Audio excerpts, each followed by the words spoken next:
നമസ്കാരം, ഷറഫാണ്. 2024 ലോക്സഭാ ഇലക്ഷൻ നടക്കാൻ പോവുകയാണ്. പോളിംഗ് സ്റ്റേഷനിലേക്ക് പോകാൻ ഏതാനും മണിക്കൂറുകൾ മാത്രമാണ് ഇനി ശേഷിക്കുന്നത്. ആ അവസരത്തിൽ നിങ്ങൾ ആർക്ക് വോട്ട് ചെയ്യണം, ആർക്ക് വോട്ട് ചെയ്യരുത് എന്ന് പറയാനാണ് ഞാൻ ഈ വീഡിയോ കൊണ്ട് ഉദ്ദേശിക്കുന്നത്. ആദ്യമേ പറയട്ടെ, പരമ്പരാഗതമായിട്ട് ഞാൻ ഈ പാർട്ടിക്കാണ് വോട്ട് ചെയ്യുന്നത്, ഇനി അതെന്നെ ചെയ്യുള്ളൂ, അവരെന്ത് ചെയ്താലും എങ്ങനെ ചെയ്താലും ഞാൻ അതിനെ ചെയ്യുന്നുള്ളൂ എന്ന് ചിന്തിക്കുന്ന ആളുകളുണ്ടെങ്കിൽ ആ ആളുകൾ മാറി നിൽക്കുക. അവരോട് എനിക്കൊന്നും തന്നെ പറയാനില്ല, അവരങ്ങനെ തന്നെ ചെയ്ത് അങ്ങനെ പോവുക. അതല്ലാത്ത കാര്യങ്ങൾ അനലൈസ് ചെയ്തുകൊണ്ട് സീരിയസ് ആയിട്ട് ഈ ഒരു ഇലക്ഷനെ അഭിമുഖീകരിക്കാൻ പോകുന്ന യൂത്തായിട്ടുള്ള ആളുകളുണ്ട് ഇവിടെ. അവരോടാണ് എനിക്ക് പറയാനുള്ളത്. കാരണം നിങ്ങളാണ് രാജ്യത്തിൻ്റെ ഭാവി വാഗ്ദാനങ്ങൾ. 2018-ലും 2019-ലും മഹാപ്രളയം വന്ന സമയത്ത് നിങ്ങൾ തെളിയിച്ചതാണ് ഈ രാജ്യത്ത് നമുക്ക് പലതും ചെയ്യാൻ കഴിയുമെന്ന്. സീരിയസ് ആയി നിങ്ങൾ അതിൽ ഇടപെട്ടു. അതിന് കേരളം ഒന്നടങ്കം നിങ്ങൾക്ക് കൈയടിച്ചതാണ്. അങ്ങനത്തെ യൂത്തിനോടാണ് എനിക്ക് പറയാനുള്ളത്. ഇന്നലെ ഇവിടെ കൊട്ടിക്കലാശമായിരുന്നു. എന്തായിരുന്നു അതിൽ നടന്നിരുന്നത്? ഒരുപാട് പോസ്റ്ററുകളും ഫ്ലെക്സുകളും വലിയ ഹോർഡിങ്സും അനൗൺസ്മെൻറ്റ് വാഹനങ്ങളും കൊടിതോരണങ്ങളും ഒക്കെയായി ഒരു എന്താ പറയുക, ഒരു ഉത്സവത്തിൻ്റെ പ്രതീതിയായിരുന്നു. ഒരുപാട് കോപ്രായങ്ങൾ കാണിക്കുക, ആകെ ബഹളം, കോലാഹലങ്ങൾ, ഇതൊക്കെയാണ് ഇന്നലെ കണ്ടത്. ഇത്തരം കാര്യങ്ങൾ ആവശ്യമുണ്ടോ നമുക്ക് ഒരു ജനപ്രതിനിധിയെ തിരഞ്ഞെടുക്കാൻ വേണ്ടിയിട്ട്? ഇതാണോ നമുക്ക് ആവശ്യമുള്ളത്? അതോ അവരെ കൃത്യമായിട്ട് അനലൈസ് ചെയ്തുകൊണ്ട് നമ്മൾ അവർക്ക് വോട്ട് ചെയ്യുകയാണോ വേണ്ടത്?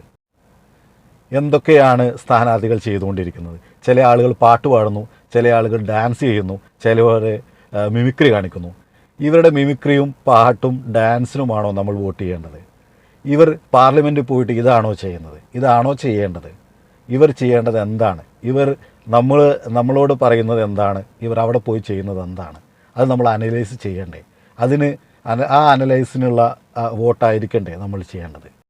ഇവിടുത്തെ രാഷ്ട്രീയ പാർട്ടികളും കാൻഡിഡേറ്റ്സും അതുപോലെ പത്രങ്ങളും ചാനലുകളും എല്ലാവരും കൂടി ഒരു ഫ്രെയിം ഉണ്ടാക്കി അതിലേക്ക് നമ്മളെ അങ്ങോട്ട് പിടിച്ചിട്ട് എന്നിട്ട് നമ്മുടെ വോട്ട് നൈസിൽ അങ്ങോട്ട് വാങ്ങിച്ച് അവരങ്ങ് പോകും. എന്നിട്ട് 5 കൊല്ലം അവർക്ക് ഇഷ്ടമുള്ള രീതിയിൽ ഭരണവും ഇഷ്ടമുള്ള രീതിയിൽ അവരുടെ പെരുമാറ്റവും ഒക്കെയാണ് നമ്മൾ കാണുന്നത്. അതിനുശേഷം വീണ്ടും 5 കൊല്ലം കഴിഞ്ഞിട്ട് വീണ്ടും വരും. ഈ ഒരു സിസ്റ്റത്തിന് മാറ്റം വരുത്തണ്ടേ? ഈ തരത്തിലുള്ള പ്രചാരണങ്ങൾ നടത്താൻ വേണ്ടി കോടിക്കണക്കിന് രൂപയാണ് ചിലവാക്കുന്നത്. അത്തരം പൈസയുടെ ആവശ്യമുണ്ടോ നമുക്ക് ഒരു ജനപ്രതിനിധിയെ തിരഞ്ഞെടുക്കാൻ വേണ്ടി? അവരെക്കുറിച്ച് നമുക്ക് മനസ്സിലാക്കാൻ വേണ്ടിയിട്ട് ഇത്തരത്തിലുള്ള പ്രചാരണങ്ങൾ, ഇത്ര കാശ് പൊടി പൊടിച്ചുള്ള പ്രചാരണങ്ങൾ ആവശ്യമുണ്ടോ നമ്മൾ അവരെ മനസ്സിലാക്കാൻ വേണ്ടി? അതിന് നമുക്ക് ഇന്ന് ഇഷ്ടം പോലെ അവസരങ്ങളില്ലേ? എല്ലാം നമ്മുടെ വിരൽത്തുമ്പിൽ നമുക്ക് കിട്ടില്ലേ? എന്താണ് അവരുടെ പ്രവർത്തനം? എന്തായിരുന്നു അവർ? ഇനി എന്തായിരിക്കണം അവർ? കുറച്ചുകൂടി ഡീറ്റെയിൽ ആയിട്ട് പറയുകയാണെങ്കിൽ ഇവിടെ മത്സരിക്കുന്നത് 3 മുന്നണികളാണ്. ഒന്ന് LDF, UDF, NDA. ഈ 3 മുന്നണികളിലുമുള്ള സ്ഥാനാർത്ഥികളാണ് നമ്മുടെ മുന്നിലേക്ക് വരുന്നത്. എങ്ങനെയാണ് അവരെ നമ്മൾ തിരഞ്ഞെടുക്കേണ്ടത്? ആദ്യം തന്നെ പറയട്ടെ, ജാതിയുടെയും മതത്തിൻ്റെയും പേരിൽ വോട്ട് ചോദിക്കുന്നവരെ പടിക്ക് പുറത്ത് നിർത്തണം. അവരെ നമ്മൾ അടുപ്പിക്കുകയേ ചെയ്യരുത്. അവരെക്കുറിച്ച് നമ്മൾ പിന്നെ സംസാരിക്കുകയേ വേണ്ട. അത്തരം ആളുകൾ, അതാരായാലും, അത് ഭൂരിപക്ഷ സമുദായത്തിൽ നിന്നുള്ള ആളുകളാണെങ്കിലും ന്യൂനപക്ഷത്തിൽ നിന്നാണെങ്കിലും, ജാതിയുടെ മതത്തിൻ്റെയും പേരിൽ നമ്മളോട് വോട്ട് ചോദിക്കാൻ വരുന്നവരാണെങ്കിൽ അവരെ നമ്മൾ സൂക്ഷിക്കണം. അവരെ നമ്മൾ വിട്ടു നിർത്തുക. അവരുടെ ഒരു സംസാരം നമുക്ക് ആവശ്യമില്ല. അതല്ലാത്ത ആളുകളെയാണ് നമ്മൾ തിരഞ്ഞെടുക്കേണ്ടത്. ഇനി അതിലല്ലാത്ത ആളുകളെക്കുറിച്ച് എന്താണ് നമ്മൾ മനസ്സിലാക്കേണ്ടത്, എങ്ങനെയാണ് അവരെ തിരഞ്ഞെടുക്കേണ്ടത് എന്നുള്ളതാണ് ഇനി ഞാൻ പറയാൻ ഉദ്ദേശിക്കുന്നത്. നിലവിൽ ഒരുപാട് സിറ്റിംഗ് MLA-മാരും അതുപോലെ തന്നെ MP-മാരുമാണ് കൂടുതലായിട്ടും ഇപ്പോൾ മത്സരിച്ചുകൊണ്ടിരിക്കുന്നത്. MP-മാർ നിലവിൽ അവരുടെ മണ്ഡലങ്ങളിൽ എന്താണോ ചെയ്തിട്ടുള്ളത് എന്ന് നമ്മൾ അനലൈസ് ചെയ്യണം. കഴിഞ്ഞ 5 വർഷം അവർ തന്നിട്ടുള്ള വാഗ്ദാനങ്ങൾ എന്തായിരുന്നു? ആ വാഗ്ദാനത്തിനനുസരിച്ച് അവർ പ്രവർത്തിച്ചിട്ടുണ്ടോ? അത് നമുക്ക് നോക്കിയാൽ കിട്ടും. അത് നമുക്ക് ഇഷ്ടം പോലെ അതിനുള്ള തെളിവുകൾ നമുക്ക് കിട്ടും. യൂട്യൂബിലോ അല്ലെങ്കിൽ അവരുടെ പ്രവർത്തനങ്ങൾ നമുക്ക് വീഡിയോയിലൂടെയും അല്ലാതെയും നമുക്ക് കാണാൻ കഴിയും. അതൊന്ന് അനലൈസ് ചെയ്യണം. പിന്നെ ഓരോ MP-ക്കും ഓരോ വർഷം കിട്ടുന്നത് 5 കോടി രൂപയാണ്. ഏകദേശം കഴിഞ്ഞ ടേമിൽ 17 കോടി രൂപയാണ് ഒരു MP-ക്ക് കിട്ടിയിട്ടുണ്ടാവുക. അതിൽ നിന്ന് അവർ എത്ര യൂട്ടിലൈസ് ചെയ്തു? അവർ യൂട്ടിലൈസ് ചെയ്തത്, അവർ എത്ര ലാപ്സാക്കി കളഞ്ഞു? അവർ യൂട്ടിലൈസ് ചെയ്തത് ഏത് പ്രൊജക്റ്റിലാണ്? ഏതെങ്കിലും ഒരു ഹൈമാസ് ലൈറ്റ് വെക്കാനോ അല്ലെങ്കിൽ ഏതെങ്കിലും ബസ് സ്റ്റോപ്പ് ഉണ്ടാക്കാൻ വേണ്ടിയിട്ടോ? അതല്ലാതെ കൃത്യമായ നല്ല ഭാവിയെ ഫോക്കസ് ചെയ്തുകൊണ്ടുള്ള എന്തെങ്കിലും പ്രോജക്റ്റുകൾ അവർ കൊണ്ടുവന്നിട്ടുണ്ടോ? അത് നമ്മൾ നോക്കണം.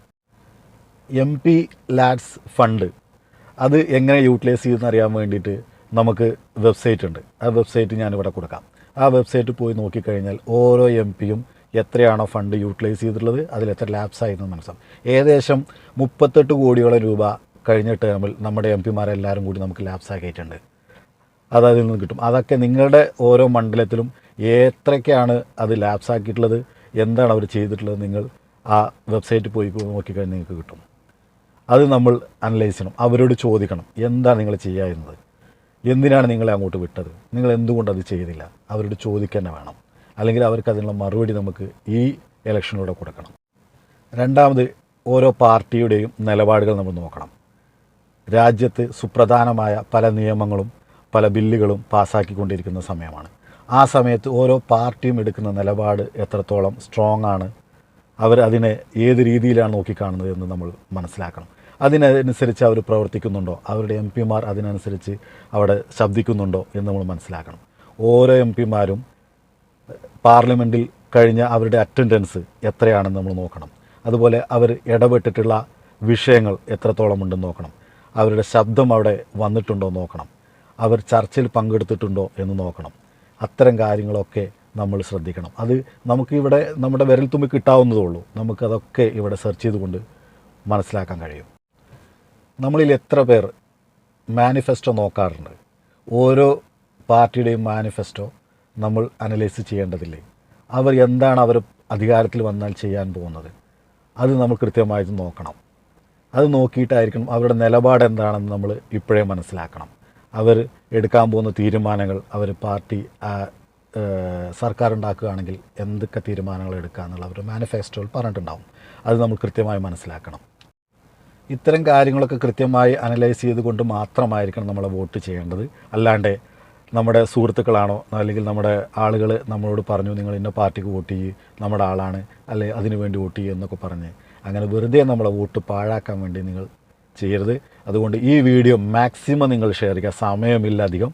മാക്സിമം യൂത്തിൻ്റെ ഇടയിൽ ഈ വീഡിയോ നിങ്ങൾ ഷെയർ ചെയ്യുക.